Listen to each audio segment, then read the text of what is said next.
تبت يدا أبي لهب وتب.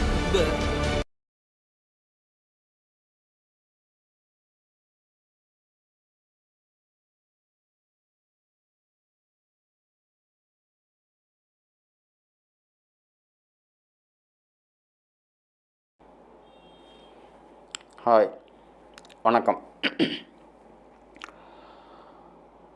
நாம் இன்று மௌலவிகளுக்கு எக்ஸ் முஸ்லிம்கள் மீதான குற்றச்சாட்டுகளுக்கு நம்ம பதில் அளிச்சிட்ருக்குறோம். அதில் இறுதி பகுதிக்கு இப்போ நான் வந்திருக்கிறேன். இது ஒரு முக்கியமான வீடியோ. நீங்கள் முழுமையாக பார்த்தீங்கன்னாக்கா இந்த மௌலவி கும்பல் என்னென்னலாம் தில்லாலங்கடி பண்ணிக்கிறாங்கங்கிறத உங்களால் புரிஞ்சுக்க முடியும். குறிப்பாக பிஜேயின் பக்த கோடிகளும் பார்க்கணுன்னு நினைக்கிறேன். உங்களோட கேள்வி என்னவாக இருக்குன்னாக்கா,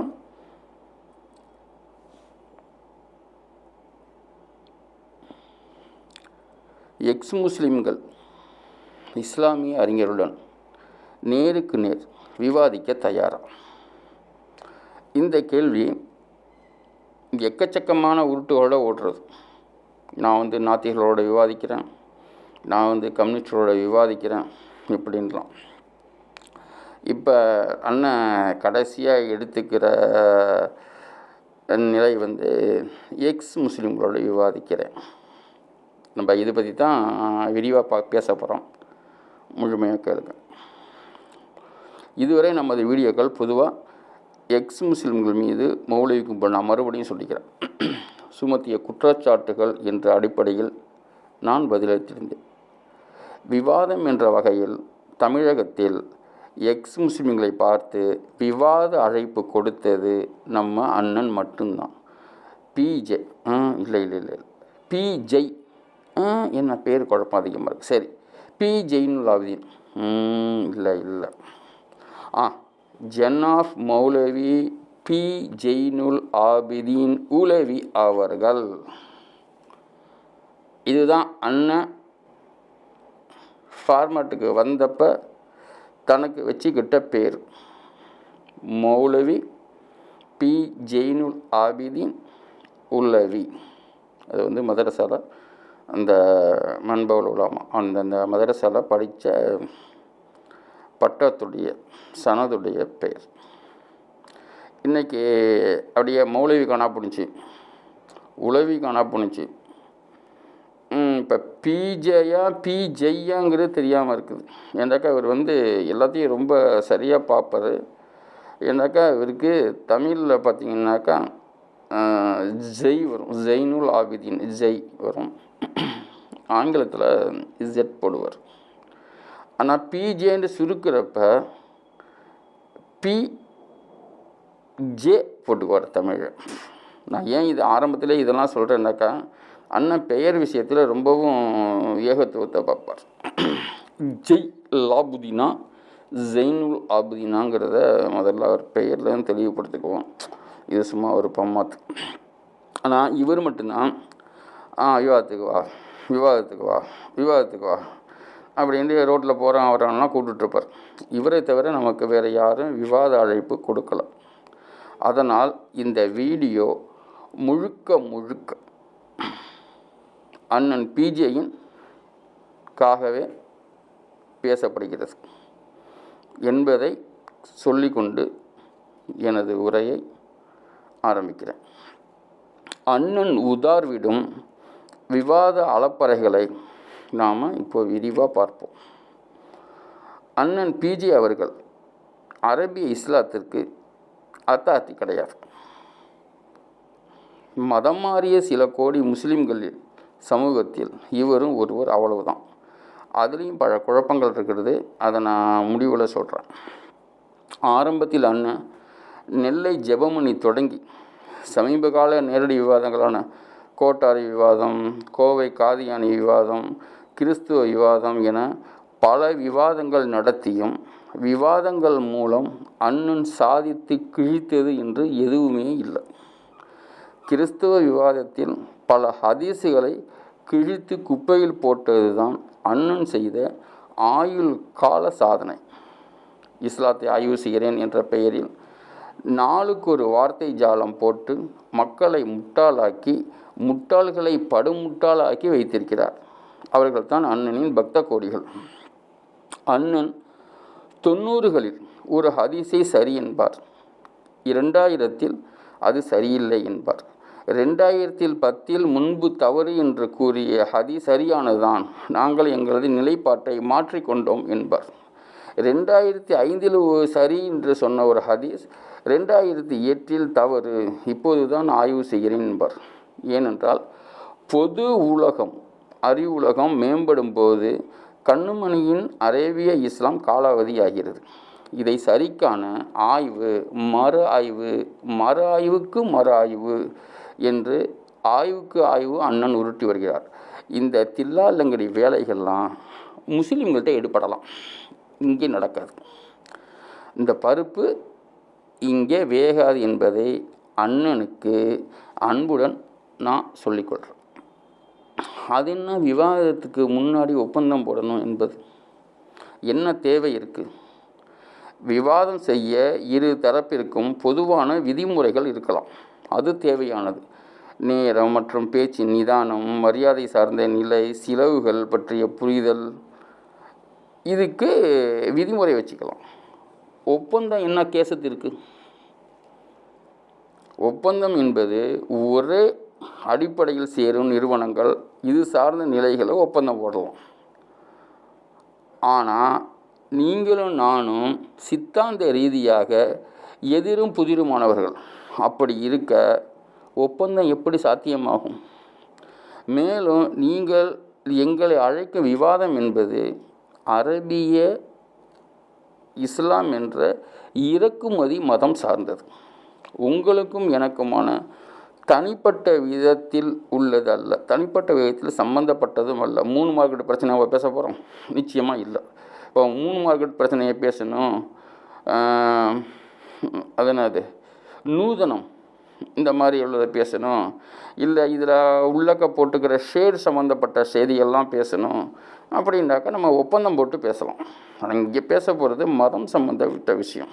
அங்கே விதிமுறைகளை தான் வகுத்துக்கலாமே தவிர ஒப்பந்தம் போடுறதுங்கிறது அயோக்கியத்தனம். சரி, நம்ம திருவாளர் முகம்மது தன்னுடைய 23 ஆண்டுகளில் எந்த இறை மறுப்பாளர்களிடமோ முர்தத்களிடமோ 4 நாட்கள் நாற்காலி போட்டு உட்கார்ந்து ஒப்பந்தம் போட்டாரா? விவாதம் செய்தாரா? எல்லாவற்றிற்கும் மார்க்க ஆதாரம் கேட்கும் உங்கள் அறிவு விவாதம் பற்றி மார்க்க ஆதாரத்தை தேடவில்லையா? அண்ணன் தேடாமல் விட்டுட்டாரா? சரி, ஏன் இந்த ஒப்பந்தம்? அங்கே தான் இவங்களோட ஒட்டுமொத்த தில்லாலங்கடி வேலைகளும் இருக்கிறது. இப்போ 2 கருத்து வந்துடுவாங்க. ஒப்பந்தம் எப்போ போடுவாங்க தெரியுமா? ஒப்பந்தம் போட்டு கிட்டத்தட்ட 1 மாத காலம் அல்லது 2 வார காலம் 3 வார காலம் எடுத்துக்குவாங்க, டைம் எடுத்துக்குவாங்க. ஒப்பந்தம் போடுறப்ப என்னென்ன பேசணுமோ அதை தவிர வேறு எதுவும் பேசக்கூடாது அப்படின்ட்டு ஒரு நிலையை வைத்துக்கொண்டு முதல்ல அவங்கள்ட்ட செய்தி பூரா வாங்கிக்கிட்டு அதுக்காக ப்ரிப்பேர் பண்ணிக்குவாங்க ஒரு கட்டம். அதுக்கு அல்லாமல் அந்த விவாதத்துக்கு சேராததை இன்னொரு கட்டத்தில் போட்டுக்குவாங்க. இங்கே பார்த்தீங்கன்னாக்கா இவனுங்க ஒரு குரூப் வச்சுருப்பாங்க. நீங்கள் இந்த விவாதத்தைலாம் நீங்கள் கவனித்து பார்த்தீங்கன்னாக்கா அந்த தில்லாலங்கடி வேலை தெரியும். இவனுக்குன்னு இங்கே இறக்கி விட்ட அந்த விவாத களத்தில் இறக்கி விட்ட 2 பேர் இருப்பான். உதாரணத்துக்கு சொல்லணுன்னாக்கா நான் பேரையே சொல்கிறேன், வழக்கு போடுறதா போட்டுக்க நான் ஏற்றுக்கிறேன். கலீல் ரசூல், சையது இப்ராஹிம், இவனுங்க 2 பேரும் மூடு முட்டி பயிலுவோம். இதில் ஒருத்தவன் செலவு காசு இல்லாமல் சிங்கி அடிக்கிறவன், ஒருத்தவன் நல்ல வசதி உள்ளவன். இவனுங்களை வச்சுக்கிட்டு சில முரட்டுத்தனமான கேள்விகளை உருவாக்குவானுங்க அந்த விவாதத்துக்குள்ளேயே. எதிர்த்தரப்பு ஏதாச்சும் மாற்றி பேசிடுச்சு இல்லை மாற்றி பேச வச்சுட்டாக்கா அதை பிடிச்சிக்கிட்டு இந்த இவனுங்க சொன்னானுங்கள்ல இந்த விவாதத்துக்கு சம்மந்தம் அந்த கேள்வி வந்து வச்சுருவானுங்க. அந்த ஒப்பந்தத்துக்கே இல்லாத கேள்வியெல்லாம் வச்சுருவானுங்க. நீங்கள் உங்களோட விவாதம் எல்லா விவாதத்தையும் நீங்கள் பாருங்கள், இந்த மாதிரி ஒவ்வொரு அதாவது ஒவ்வொரு தரப்பு, அது யார், அது கிறிஸ்தவனுக்கு தகுந்த மாதிரி அதை கொண்டு வைப்பான். நாத்திகர்களா, அது நாத்திகர்களுக்கு தகுந்த மாதிரி அந்த தொழிலாளிகளுடைய வேலை பார்ப்பானுங்க. அதே மாதிரி காதியானியா, அங்கே ஒரு தொழிலாளி வைப்பான். இவனுங்க விவாதம் பண்ணுறதே இல்லை. விவாதங்கிற பேரில் எதிராளியை பலவீனப்படுத்தி அவனை அட்டாக் பண்ணுறது. இதை தான் இவனுங்க ஒப்பந்தங்கிற பேரில் செஞ்சது. இதெல்லாம் எங்கள்கிட்டயா? ஏண்டா உங்களை மாதிரி தானே, உங்கள் கூட இருந்து தானே நான் உங்கள்கிட்டையே இருந்து பழகி தானே நாங்கள் வந்திருக்கிறோம். இந்த தில்லாலங்கடி வேலை நீ எங்கிட்டையே கட்டுவியா? அதாவது அண்ணன்ட்டுக்கு நான் மறுபடியும் அண்ணன் சொல்கிறேன். அண்ணன் உளவி அண்ணன், நீங்கள் மக்களை ஏமாற்றி வருவது கீழ்கண்ட குரான் வசனத்தை வைத்து தான். இறைவன் பாதையில் மக்களை விவேகத்துடனும் அழகிய உபதேசம் கொண்டும் அழைப்பீராக. இன்னும் அவர்களிடத்தில் மிக அழகான முறையில் பேசுவீராக. மெய்யான இறைவன் அவன் வழியை விட்டுவிட்டு தவறியவர்களை நேரு வழி பெற்றவர்களையும் நன்கு அறிவான். 16வது அத்தியாயம் 125வது வசனம். இந்த வசனத்தை வைத்து கொண்டு தான் நீங்கள் விவாதத்திற்கு வா என்று இந்த பொடியனுங்க கபடி விளையாடுறப்ப, தெருவில் கபடி விளையாடுறது, கோலி விளையாடுறப்ப கூப்பிடுவானுங்கள்ல, அந்த மாதிரி கூப்பிட்றீங்க. இது ஒரு அலப்பறையை தான் நீங்கள் செய்கிறீங்க. மேற்படி குரான் வசனம் முர்தத்களிடமும் இறை மறுப்பாளர்களிடமும் விவாதம் செய்வதை பற்றி பேசுது நிச்சயமாக இல்லை. மாற்று மதத்தவரை இஸ்லாம் மதத்திற்கு மதம் மாற அழைக்கிறது. இன்னும் சொல்ல வேண்டும் என்றால் குரான் வசனங்கள் வேறு முறையை கையாண்டு விவாதங்களிலிருந்து தப்பித்து திரித்து ஓடுகிறது. இதை மறந்துடாதீங்க அண்ணன். ஒரு குரான் வசனம் சொல்லுது, அல்லாஹ்வின் வசனங்கள் மறுக்கப்பட்டு கேலி செய்யப்படுவதை நீங்கள் செவியுற்றால் அவர்கள் வேறு பேச்சுகளில் ஈடுபடும் வரை அவர்களுடன் அமராதீர்கள். அப்படி அமர்ந்தால் அப்போது நீங்களும் அவர்களை போன்றவர்களே என்று இவ்வேதத்தில் உங்களுக்கு அல்லாஹ் அருளியுள்ளான். நயவஞ்சர்களையும் அல்லாஹ்வை மறுப்போர்களையும் அனைவரையும் அல்லாஹ் நரகத்தில் ஒன்று சேர்ப்பான். குரானில் 4வது அத்தியாயம் 140வது வசனம். இதுதான் உங்களுக்கு உங்கள் அரேபிய இஸ்லாம் இடும் கட்டளை. இந்த வசனத்தின்படி குரான் வசனம் கேலியோ விமர்சனமோ செய்யப்படுவது நின்றுவிட்டால் அவங்களோட உட்காந்து பேசலாம். கேலியோ விமர்சனமோ செய்து கொண்டிருந்தால் அவர்களிடம் பேசக்கூடாது. அப்படி பேசினால் அவர்களிடம் அமர்ந்திருந்தால் அவர்களும் முனாஃபிக்கள், அவர்களையும் அல்லாஹ்வை மறுப்பவர்கள் என்கிறது இந்த குரான். பிஜே இது புரிந்து வைத்திருக்கிறாரா அல்லது புரியவில்லையா? அவரின் முதுமை காரணத்தினால் அவருக்கு ஏற்பட்ட மறதி நோய் அதிகமாகிவிட்டதா என்பது தெரியவில்லை. பக்த கோடிகள் தெளிவுபடுத்தலாம். 1. அடுத்தது, வீண் தர்க்கத்திற்காகவே உம்மிடம் உதாரணமாக எடுத்துக்கொள்கிறார்கள். ஆகவே அவர்கள் விதண்டாவாதம் செய்யும் சமூகமாக இருக்கிறார்கள். அதே குரான் 43வது அத்தியாயம் 58வது வசனம். அல்லாவிற்கு எதிராக கேள்வி கேட்டாலே வீண் தர்க்கம், விதண்டாவாதம். திருவாளர் முகம்மது அன்று குரானில் கதறிய கதறல் தான் இன்று வரை உங்களை போன்ற முல்லாக்களிடமிருந்து வெளிப்படுகிறது. மேலும் திருவாளர் முகம்மது சொன்ன ஒரு ஜோதிட ஜோக் ஒன்று இருக்குது. அண்ணன் ஜோதிடம் ஒன்று திருன்னு முழிப்பார். நீங்கள் திருன்னு முழித்தாலும் சரி, ஜனாஃப்னு முழித்தாலும் சரி, எப்படி முழித்தாலும் முன்னறிவிப்புகளை தான் ஜோதிடம், முகம்மதில் ஜோதிடம் என்று சொல்கிறேன். ஏன்டா அது ஜோதிடம் தானே, முன்னறிவிப்புன்றாலும் ஜோதிடம் தானே. அதாவது எதிர்காலத்தில் நடப்பதை கணித்து சொல்வது ஜோதிடமா இல்லையா? ஆனால் இஸ்லாத்தில் ஜோதிடம் இல்லை அப்படிம்பாங்க. முன்னறிவிப்புங்கிற பேரில் எக்கச்சக்கமான முட்டெல்லாம் இருக்குது. அதெல்லாம் வெவ்வேறு தலைப்புகளில் நான் பேசுகிறப்ப நான் எல்லாத்தையும் பேசுகிறேன். இந்த ஹதீஸ கவனிங்க. நபி ஸல்லல்லாஹு அலைஹி வஸல்லம் அவர்கள் கூறினார்கள், இஸ்லாம் குறைந்த எண்ணிக்கை கொண்ட மக்களிடம் இருந்துதான் தோன்றியது. அது தோன்றிய பழைய நிலைக்கே திரும்ப செல்லும். அந்த குறைந்த எண்ணிக்கையிலான மக்களுக்கு சுபம் உண்டாகட்டும். அறிவிப்பவர் அபூ ஹுரைரா நூல், முஸ்லிம், அஹமத், இப்னு மாஜா, இந்த நூல்கள்லாம் இருக்குது. எப்படி அரேபிய இஸ்லாம் 4 சுவற்றுக்குள்ளும் 4 பெயராலும் அறிமுகமானதோ அப்படியே 4 பேருக்குள் அழிந்து போகுமா.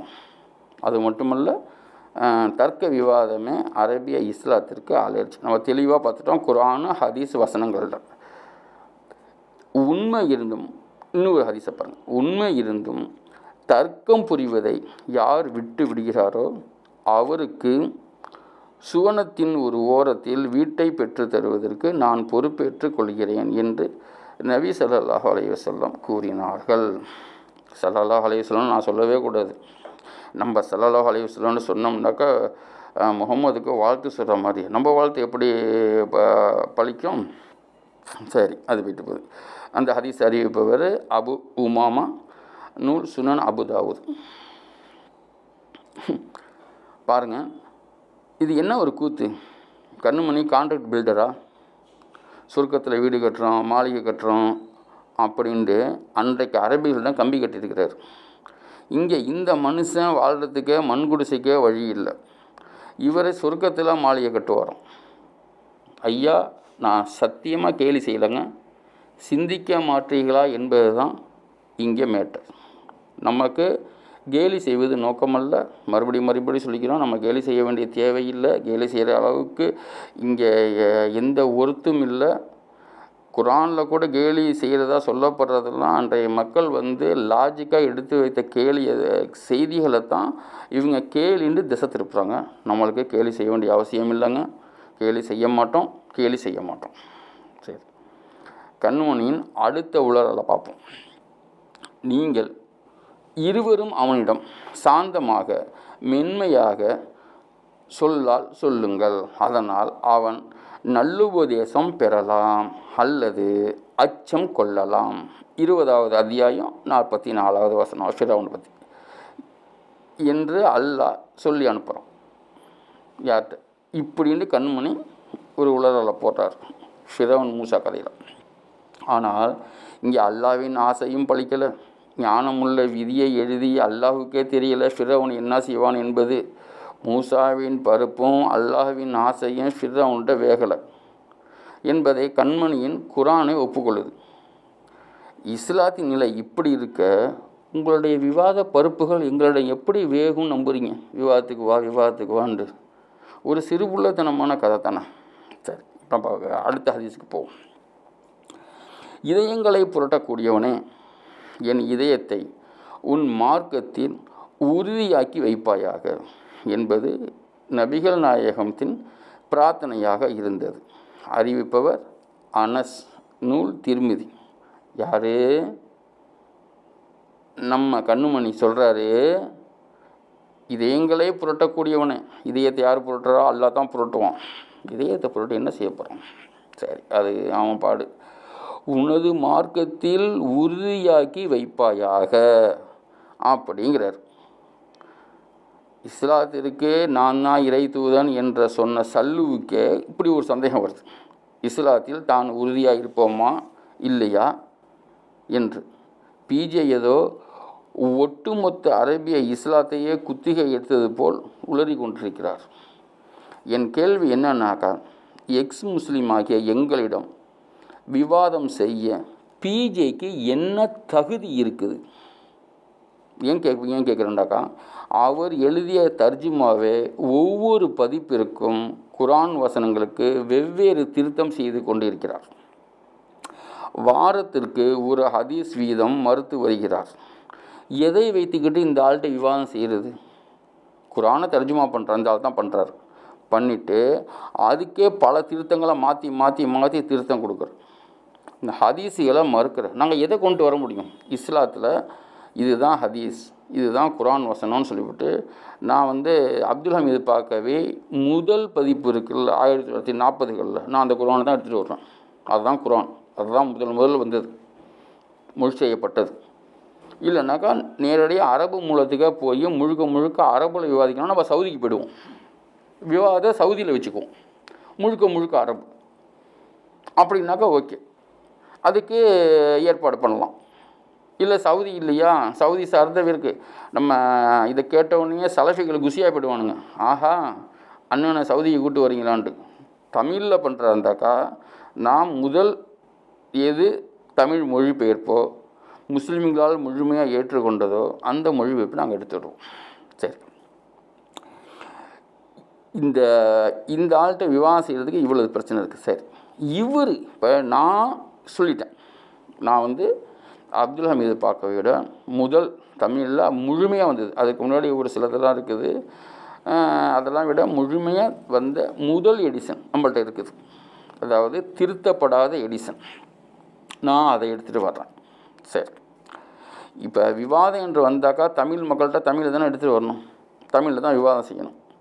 இப்போ நம்ம சவுதிக்கு போக முடியாது, சவுதிக்கு நம்ம சொல்லலாம், அண்ணன் போக மாட்டார், அண்ணனுக்கு வந்து முடியாது, அவருக்கு கழுத்துக்கு மேலே தலை இருக்கணுங்கிற ஆசை இருக்காதா, நம்மளுக்கும் அப்படி தானே இருக்குது.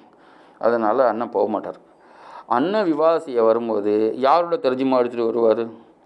அப்துல் ஹமீது பாக்கவியா, ஜான் ட்ரஸ்டா, நிஜாமுதீன் எழுதினதா, எந்த ஆண்டு எடிஷனை எடுத்துகிட்டு வருவார்? தமிழில் 30க்கு மேற்பட்ட குரான் மொழிபெயர்ப்புகள் இருக்கிறது.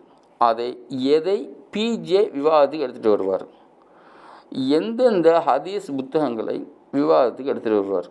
யார் மொழிபெயர்த்த ஹதீஸ்களை எடுத்துகிட்டு வருவார்? அதாவது குரானுக்கு மட்டும்தாங்க அதிகமான மொழிபெயர்ப்பு தமிழில் இருக்குது, ஹதீஸுகளுக்கு அப்படி இல்லை. அப்போ ஒரு விவாதத்துக்கு வர்றதுக்கு முன்னாடி இதையெல்லாம் சரிப்படுத்தணும். இந்த ஹதீஸுகள் இப்போ எந்தெந்த ட்ரஸ்ட்டுகள் வந்து ரஹமத் ட்ரஸ்ட்டு உருவாக்கிற ஹதீஸ் மொழிபெயர்ப்பு, அந்த மொழிபெயர்ப்பு பண்ணவங்க, அதில் அச்சுப்பிழை இல்லை, அது எல்லாம் சரியாக தான் இருக்குது, மொழிபெயர்த்த மேற்படி இந்தந்த நபர்கள் சரியானவர்கள் அப்படிங்கிற அவர் சான்று அழைச்சிட்டு தான் வரணும். சும்மா தில்லாலங்கடி போடுற விவாதத்துக்கு வராங்க, நாங்கள் நொட்டுறோம், நாங்கள் பண்ணுறோங்கிற கதையெல்லாம் எங்கள்கிட்ட வேகாது. நான் திருப்பி சொல்கிறேன், இது பிஜேக்கு மட்டும் இல்லை, யார் வந்தாலும் அதை முழுமையாக பண்ணணும், அவ்வளோதான். ஒரு விவாதம், ஒரு இஸ்லாம் விவாதம் பண்ணி முடிஞ்சாக்கா எனக்கு 10 பேர் முஸ்லீம் ஆகணும், முஸ்லீம் எவனும் ஆக மாட்டோம், 4 பேர் முஸ்லீமாக மாற மாட்டோம். அந்த மாதிரி தான் விவாதத்தை கொண்டு போகணும், அதுதான் முக்கியம். இதை சொல்லிக்கிறேன். பிஜே சனதுகளை எதை ஏற்கிறார்? பிஜே ஏற்றுக்கொள்ளும் அறிவிப்பாளர்கள் பெயர் வரிசையை எந்தெந்த அறிவிப்பாளரை மறுக்கிறார், அந்த பெயர்களை சொல்லணும். அதாவது ஹதீஸுகளில் ஒரு வரையறை இருக்குங்க. இப்போ குரான் வசனத்துக்குன்னு சொல்லிவிட்டு, சரி இதை நான் பேசணுன்னாக்கா இது ரொம்ப டாப்பிக்கே போகும், சனதுகள் மட்டும் அந்த அளவுக்கு புரிஞ்சால் போதும். நான் உங்களுக்கு தனிப்பட்ட முறையில் இந்த விஷயத்தெல்லாம் எடுத்துக்கிறேன். அதை எதையெல்லாம் மறுக்கிறாருங்கிறத பிஜே வெளியிடணும். நம்ம பிஜேயின் பக்த குடிகள்கிட்ட கேட்டுக்கிறது, அண்ணன்ட்ட கேட்டு இந்த வீடியோவை பார்த்தீங்கன்னாக்கா பாருங்கள், இந்த வீடியோவை பார்த்தீங்கன்னாக்கா அண்ணன்ட்ட கேளுங்க, இதையெல்லாம் கொடுத்துட்டு விவாதத்துக்கு வரட்டும். அதே போல் அடுத்தது பிஜே என்ன செய்யணுண்டாக்கா, நம்ம ஜமாலி சலஃபிகள் போடுற உதாரெலாம் இங்கே செல்லுபடியாகாது. ஏன்னாக்கா அவர்கள்ட்ட விவாதம் போகிறப்ப ஒரு சலஃபி கும்பலாக இருக்கட்டும், ஒரு ஜமாலி போன்ற வந்து தர்காவை ஏற்றுக்கொண்ட சமாதி ஜியாரத்து செய்கிறவர்களாக இருக்கட்டும், இவங்கள்ட்ட எல்லாம் பிஜே விவாதம் செய்கிறப்ப அவங்க வந்து ஒரு வட்டத்துக்குள்ளே நிற்பாங்க. ஏண்டாக்கா அந்த வட்டத்தை தாண்டினோம்னாக்கா இஸ்லாத்தை விட்டு வெளியேறிய மாதிரி போயிடும். விவாதத்தில் தோல்வி மட்டுமல்ல, அதுவே வந்து பிஜேக்கு ரொம்ப ப்ளஸ்ஸாக போய்டும். அதனால் அவங்களால அதை செய்ய முடியாது. ஒரு வட்டத்துக்கு மேலே வரும், உள்ளுக்குள்ளே வரும், இது பேசணும் அது பேசணும்னா அவங்களுக்கெல்லாம் வரும், உள் அரங்கத்தில் இப்படி சொல்லணும் அப்படி சொல்லணும்லாம் வரும். அதுக்கப்புறம் இதெல்லாம் சொல்லக்கூடாதுன்னு சொல்லிட்டு எடிட் பண்ணிடுவாங்க. இந்த மாதிரிலாம் நிறைய சம்பவங்கள் நடக்கும். ஆனால் பேச போகிற இடத்துல பொது இடத்துல அடக்கி தான் வசிப்பாங்க. பிஜே சொல்கிறதுக்கும் டக்குன்னு எடுத்து போட்டுறதுக்கு ரொம்ப சிரமப்படும். 1-2 எடுத்து போட்டு சிக்கலையும் உருவாக்கி இருக்குது, அது ஒரு பக்கம் இருக்கட்டும். இந்த மாதிரி சிக்கல்கள் நம்மகிட்ட இல்லைங்க, நம்ம தெளிவாக இருக்கிறோம். எதுவாக இருந்தாலும் வெளிப்படையாக பேசுவோம், மொத்தமாக டர், அவ்வளோதான். இதுவரை பிஜே செய்த நேரடி விவாதங்களில் சமூக மாற்றமாக ஒரு பருப்பும் வேகலை. நான் சில செய்தியை வந்து மறுபடியும் சொல்கிறேன், ஏன்டாக்கா கேட்குறவங்களுக்கு அது முழுமையாக உள்வாங்கணுங்கிறது தான். என்னோட அது சொன்ன செய்தியை மறுபடியும் வருதுங்கிறத நினச்சிக்காதீங்க. விவாதம் முடிந்த பின் இரு தரப்பும் அவங்கவுங்க நிலையில் தான் இருக்கிறாங்க. செய்த விவாதங்களில் உங்களது முட்டாள் உலகில் ஒரு மூட கும்பலை உருவாக்கியதும் அதை கொண்டு பிஜே உலக ரீதியான லாபங்களை அடைந்தார். பல வழிகளில் 80களில் கக்கத்தில் ஒரு மஞ்சை பையை வைத்து கொண்டு ஊர் ஊராக அலைந்தவர் இன்று மல்டி மில்லியனர். பிஜேயை பொறுத்தவரை விவாதம் என்பது ஒரு வியாபாரம். அதனால்தான் அந்த பஜனைகள் இங்கே வேகாது. விவாதத்தை வியாபாரமாக்குற அந்த சூழ்ச்சி எக்ஸ் முஸ்லீம்கள்கிட்ட பழிக்காது. சரி, அடுத்து முகம்மது என்ற நபர் இல்லாமல் இஸ்லாம் என்பது இல்லை. அதனால் முகம்மது என்ற ஒற்றை தலைப்பின் கீழ் விவாதத்துக்கு வரட்டும் பிஜே. அதுவும் எழுத்து மூலம் ஆன்லைனில் நடத்தலாம். ஏன்னாக்கா அண்ணனே தன்னை ஆன்லைன் பிஜே என்று தான் அழைத்து கொள்கிறார். அண்ணன் உங்கள்கிட்ட சொல்கிறோம், உங்கள் ஆன்லைன் பிஜே மாதிரியே நாங்களும் ஆன்லைன் எக்ஸ் முஸ்லீமாக இருக்கிறோமே. என்னடா இது, இவர் ஆன்லைன் பிஜியாக இருக்கலாம், நாங்கள் ஆன்லைன் எக்ஸ் முஸ்லீமாக இருக்கக்கூடாதா? எக்ஸ் முஸ்லீமாக இருப்போம், வாங்க நம்ம எழுத்து மூலமாக விவாதிப்போம். ஏன்னாக்கா இஸ்லாத்தில் எழுத்து வடிவில் விவாதக்கூடாதுன்னு ஏதாவது தடை இருக்கா? இல்லை. அது மட்டும் இல்லாமல் குரானு, ஹதீஸு, அதில் அக்கீதா, இஜ்மா, உசூலு எல்லாமே எழுத்து வடிவத்தில் தான் இருக்குது. அதனால் நீங்களும் நாங்களும் எழுத்து வடிவில் விவாதத்தை நடத்துவோம். எழுத்து வடிவில் நடத்தினால் உங்களுக்கு ஆதாயம் கிடைக்காது. அதனால் வரமாட்டீங்க. எழுத்து இது வரைக்கும் நடந்த விவாதத்தில் நான் 2 பிரிச்சே கேட்குறேன். இது வரைக்கும் விவாதம் பண்ணியிருக்கிறேன். அந்த விவாதம் உருப்படலை. ஏதாச்சும் மாறுனுச்சா? காதியானியெல்லாம் அப்படியே ஆஹா ரொம்ப கரெக்டாக சொல்லிட்டான்னு சொல்லிட்டு சுன்னத் ஜமாத் பக்கம் வந்தானா? இல்லை சுன்னத் ஜமாத் பக்கம் நடத்த விவாதம் இதெல்லாம் சரின்னு சொல்லிட்டு தவ்ஹீத் பக்கம் வந்தானா? எதுவுமே நடக்கலை. எப்படி உள்ளக்க வர்றப்ப காதியானியாக வந்தானோ அப்படி தான் வெளியேறணும். எப்படி உள்ளக்க வர்றப்ப சலஃபியாக வந்தானோ அப்படி தான் வெளியேறணும். எப்படி பிஜே இசமாக நீங்கள் உள்ளே வந்தீங்களோ அப்படி தான் நீங்களும் பிஜே இசமாக வெளியேறினீங்க. இதில் என்ன செய்தி இருக்குது? ஒன்றே ஒன்று, சம்பாதிப்பது. இது ஒன்று தான் இருக்குது. அதனால் இதை நீங்கள் எங்கள்கிட்ட எதிர்பார்க்க முடியாது. எங்களால் மூலம் நீங்கள் ஆதாயம் அடைய முடியாது. ஆத்திரம் வேண்டாம் அடையலாம், பிபி வேண்டாம் ஏறலாம், ப்ரெஷர் வேண்டாம் ஆகலாம். ஆகா இருக்கிற கம்பெனி ரகசியம் பூரா உடச்சிக்கிட்டு இருக்கிறானேன்னு சொல்லிட்டு உங்களுக்கு அந்த ஆத்திரம் இருக்கலாம். அது ஒரு நியாயமான ஆத்திரம் தான், கோபம் தான், அது என்ஜாய், அது நம்மளுக்கு பிரச்சனை இல்லை. ஆனால் மக்களை முட்டாளாக்குறதுக்கு எங்கள் மூலமாக எங்கள் தரப்புலேருந்து மக்களை முட்டாளாக்குறதுக்கு நாங்கள் அனுமதிக்க மாட்டோம். அடுத்து அண்ணன் இஸ்லாத்தில் ஏதோ கொள்கை இருப்பதாக சொல்கிறார். கொள்கை, கோட்பாடு, குந்தாணி எதுவுமே இஸ்லாத்தில் கிடையாது. இஸ்லாத்தில் இருப்பதெல்லாம் அடங்கி இரு, கட்டுப்படு என்பது தான். முகமது கட்டுப்படணும், அல்லாஹ்வுக்கு கட்டுப்படணும், அதிகாரத்துக்கு உள்ளவங்களுக்கு கட்டுப்படணும். இதுதான். அதாவது அதை முதல்ல அல்லாஹ்வுக்கு கட்டுப்படணும்னு ஆரம்பித்தானுங்க. அடுத்தது முகமது கட்டுப்படுன்னானுங்க. அப்போ அதுவும் பத்தலை. அப்புறம் மேலே அதிகாரம் உள்ளவரை கட்டுப்படுன்ட்டானுங்க.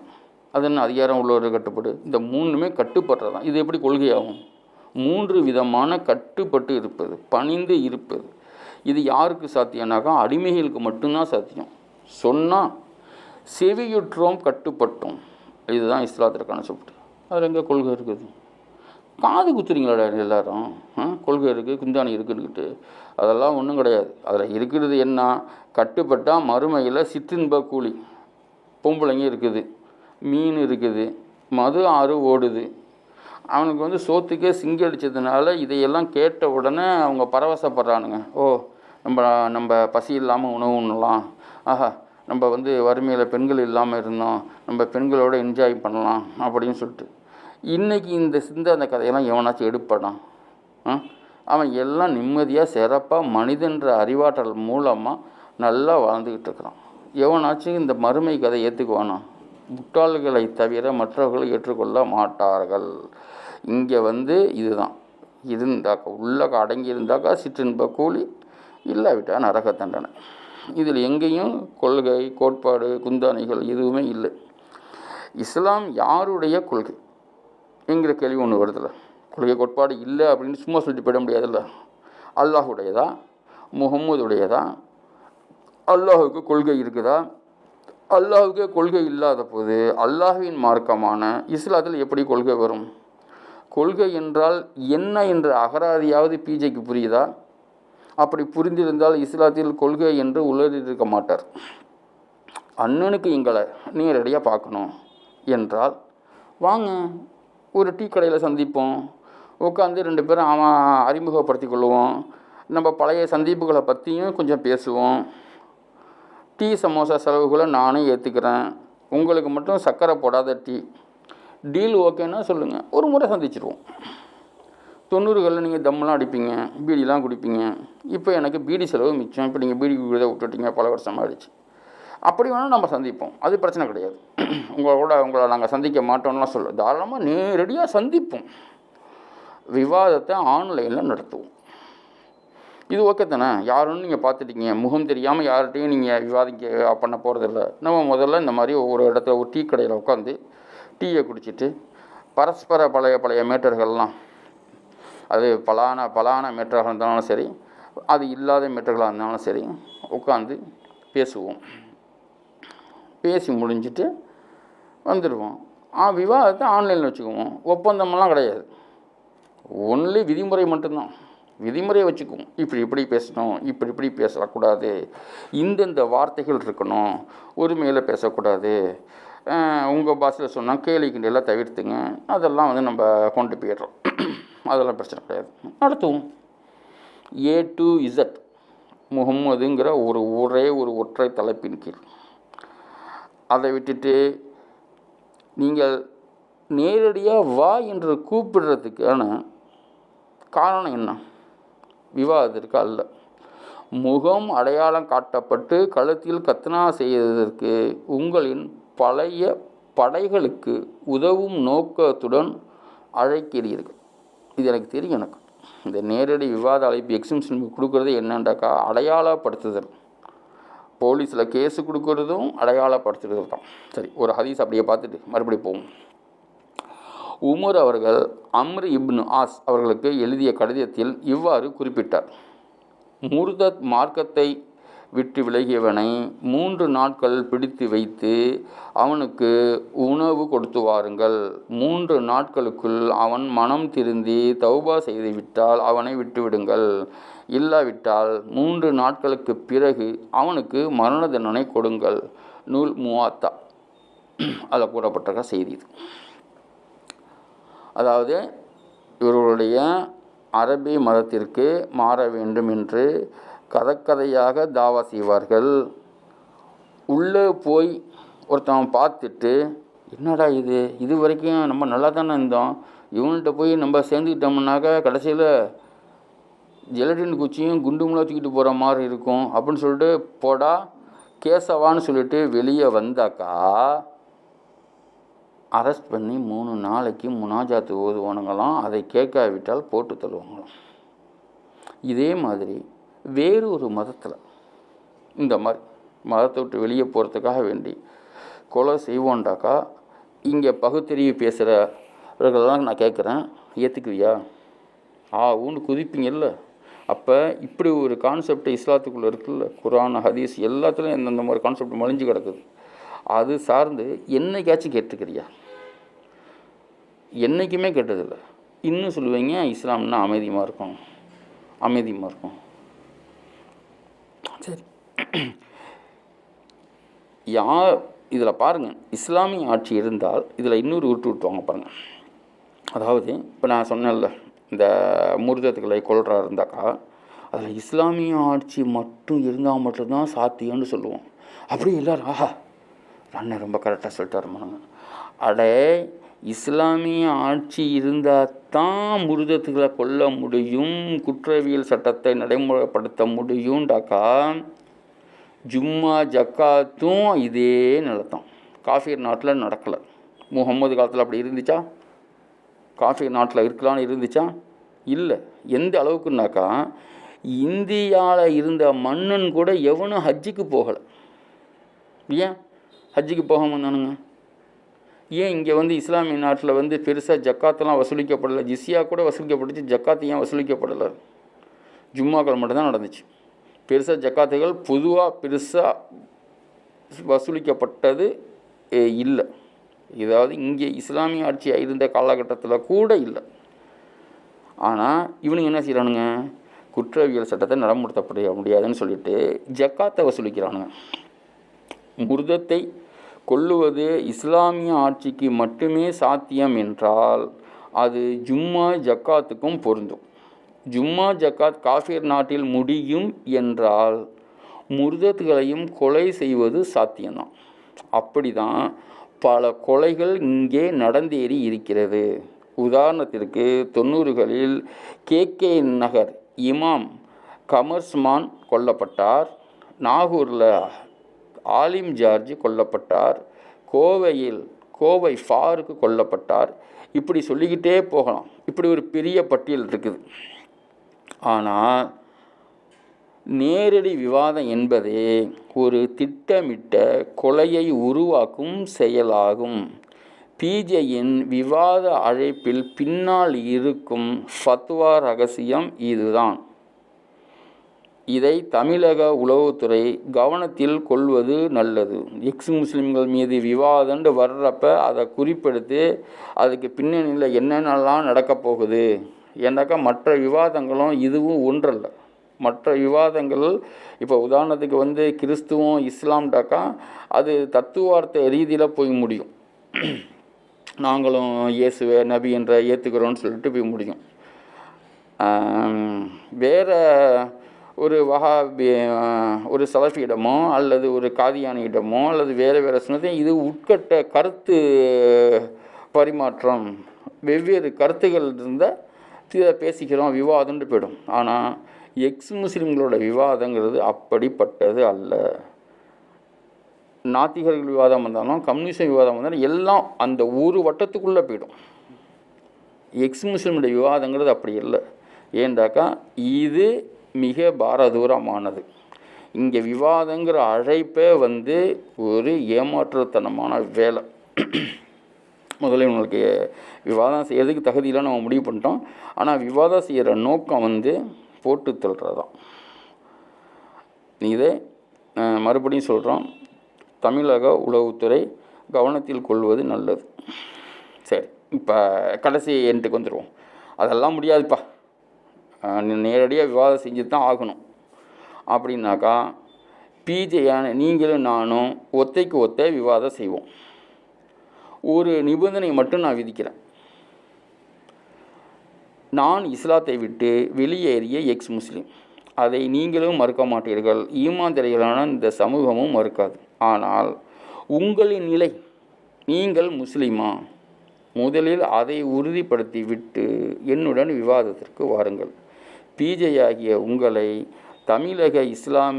ஒட்டுமொத்த தமிழக இஸ்லாமிய உலகம் மட்டும், முட்டு சந்து ஜமாத் முதல் உலமாக்கல் சபை வரை, இஸ்லாமிய கல்லூரிகள் முதல் தரிக்காக்கள் வரை, பிஜே என்று அழைக்கப்படும் ஜைனுல் ஆபிதீன் உலவி அவர்கள் முழுமையான இஸ்லாமிய மார்க்க அறிஞர்தான் என்று அவர்கள் ஒப்புதல் கொடுத்த சான்றிதழை நீங்கள் கொண்டு வர வேண்டும். குறிப்பாக அப்துல்லா ஜமாலி, கமாலுதீன் மதனி, சம்சுல்லுஹா, ஹாமித் பக்கீரி, ஜவாஹிருல்லா இப்படிப்பட்ட முஸ்லீம் தலைவர்கள், முஸ்லீம்கள் தானே அவங்க, இல்லையா அவங்கள இல்லைன்னு சொல்லிடுங்க, இப்படிப்பட்ட முஸ்லீம் தலைவர்கள் உங்களை பிஜே முஸ்லீம் தான், அவர் ஒரு மூமின் தான் என்று ஒப்புக்கொண்டால் நீங்களும் நானும் முஹம்மது என்ற ஒற்றை தலைப்பின் கீழ் முழுமையாக விவாதிப்போம். அதற்கான மொத்த செலவுகளையும் முஸ்லீம்களை ஏற்றுக்கொள்வார்கள். இதில் உங்களுக்கு ஒரு பைசா செலவு இல்லை என்பதை நான் இப்போவே நான் உங்களுக்கு உறுதி சொல்லிக்கிறேன். இந்த விவாதம் முழுமையாக முடிந்த பின் நீங்கள் எனக்கான எந்த தலைப்பையும் எடுத்து வைக்கலாம். அதை பற்றி என்ன தலைப்புன்னு கூட நான் கேட்க மாட்டேன். நான் என்ன தலைப்பு வைக்கிறேங்கிறத நான் சொல்லிட்டேன். முகம்மதுங்கிற ஒரே தலைப்பு, ஒட்டுமொத்த இஸ்லாத்தையும் விவாதிக்கிறோம். நீங்கள் எந்த தலைப்பு வேணாலும் போட்டுங்க. இந்த விவாதம் முடிஞ்ச உடனே நீங்கள் போடுற விவாதத்துக்கு சம்பந்தம் பண்ணி நான் விவாதத்துக்கு வர்றேன். அந்த விவாதத்துக்கான, அதாவது இப்போ நான் உங்கள்கிட்ட மேலே கேட்குற விவாத கேள்விகளுக்கு எப்படி செலவுகளை நான் ஏற்றுக்கொள்கிறேனோ, நீங்கள் என்னோட கேள்வி கேட்குறதுனாலும் அந்த செலவை நானே ஏற்றுக்கிறேன். அதாவது எக்ஸ் முஸ்லீம்களை ஏற்றுக்கொள்வார்கள். அதனால் செலவை பற்றி அண்ணன் கவலைப்படணும். அண்ணன் வந்து ரொம்பவும் சிக்கனமான மனுஷன்னு நம்மளுக்கு தெரியும். அடுத்தவங்க தான் கை காட்டுவார். அண்ணன் கையிலேருந்து காசு எடுக்க மாட்டார். இது வரைக்கும் அண்ணனுடைய 40 ஆண்டு கால இஸ்லாமிய மார்க்க ஏகத்துவ வரலாற்றில் ஜக்காத்து கொடுத்த கணக்கு இருக்குதா? அவன் ஜக்காத்து கொடுத்தான், இவன் ஜக்காத்தை திருடினான், அவன் வந்து அந்த காசை திருடினான், இந்த காசை திருடினான்னு சொல்லிட்டு ஊர் பூரா பட்டியல் போட்டவன் அண்ணன் ஜக்காத்து கொடுத்த பட்டியல் இருக்குதா? பட்டியலை வெளியிட்டாரா? பிஜே தன்னோட சொத்துலேருந்து இவ்வளோ ஜக்காத்து கொடுத்தேன், மனைவி பேரில் இவ்வளவு கொடுத்தேன், மகன் பேரில் இவ்வளவு கொடுத்தேன், மகள் பேரில் இவ்வளோ கொடுத்தேன், இந்த வருஷம் இவ்வளவு கொடுத்தேன்னு சொல்லிவிட்டு எப்போவாச்சும் வெளியிட்டிருக்கிறாரா? வெளியிட மாட்டார். ஏண்டாக்கா அண்ணனுக்கு கை வாங்க மட்டும்தான் தெரியும், கொடுக்க தெரியாது. சரி, அதை போய்ட்டு அதை விட்டுட்டு ஒப்பந்தம் போடுவோம், சம்மந்தம் பண்ணுவோம் அப்படின்லாம் கதையை விட்டு திரிய வேண்டாம் என்று கேட்டுக்கொள்கிறேன். அண்ணனின் பதிலுக்காக காத்திருக்கும் அபு ஹலப். நன்றி, வணக்கம்.